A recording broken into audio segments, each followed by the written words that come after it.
You know what's worse than heartbreak? Watching the father of your child look you in the eye and say, "That's not my kid." He didn't just walk away, he called me a liar, told everyone I was trying to trap him, and painted himself as the victim. But here's the thing. I don't just take betrayal lying down. And by the time I was done, his name and his lie were plastered across every news site in the country. If you've ever been underestimated, lied about, or treated like you didn't matter, then you know exactly how it feels. And trust me, this story ends with the kind of justice you'll want to watch twice. So hit that like button, subscribe, and let's dive in. We met in college. He was the charming, quick-witted guy everyone liked. Let's call him Mark. We dated for almost 2 years, and when I found out I was pregnant, I thought it would bring us closer. At first, he seemed supportive. He came to appointments, talked about baby names. Even picked out a little blue onesie that said "Daddy's Champ." But the moment I started showing, something changed. He became distant. Text replies went from minutes to days. He skipped doctor's visits, claimed he was busy with work, and eventually, stopped coming home some nights. When I confronted him, his words were like a punch to the gut. "That's not my kid. You've been sleeping around, admit it."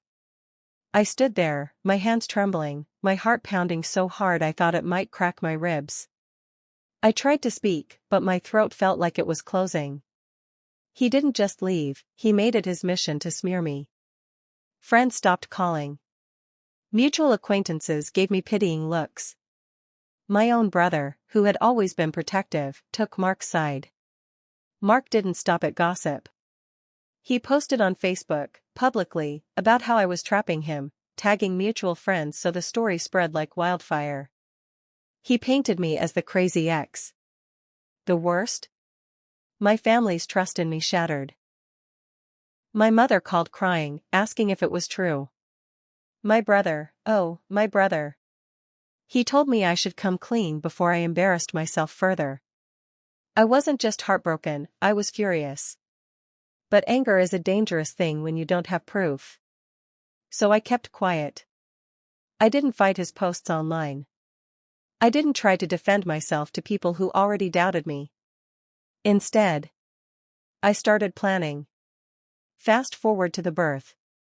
The moment my son, Liam, was born, I knew, every feature screamed Mark. Same eyes. Same crooked smile. But I wasn't going to rely on resemblance. I ordered a legal paternity test. Every swab, every signature, documented. When the results came back, 99.99% positive. Holding that paper, I felt the anger I'd been bottling for months hardened into something sharp. This wasn't just about killing my man, it was about making him feel every ounce of humiliation he couldn't bear. Now, here's where the legal tricks came in. Instead of confronting him privately, I filed for child support and defamation. My lawyer advised me to keep everything clean and official. Court records are public, after all. The hearing date came. Mark strutted in like he was untouchable. My brother sat behind him.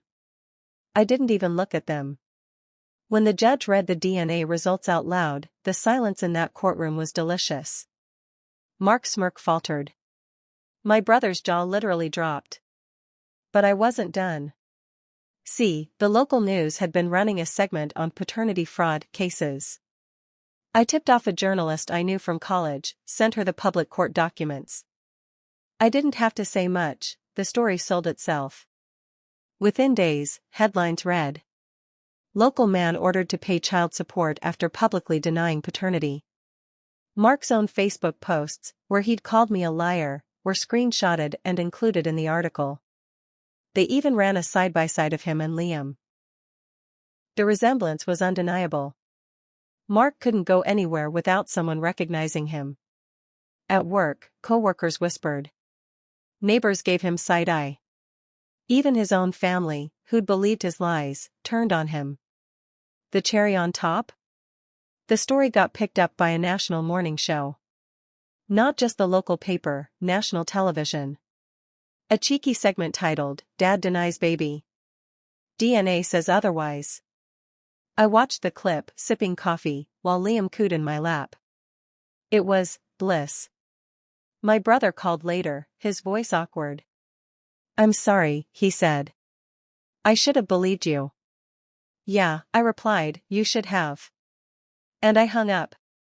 The funny thing about lies is, they're fragile. They might spread fast, but the truth? The truth is a sledgehammer.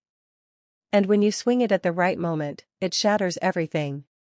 If this story gave you chills, smash that like button and tell me in the comments, what's the most satisfying revenge you've ever seen?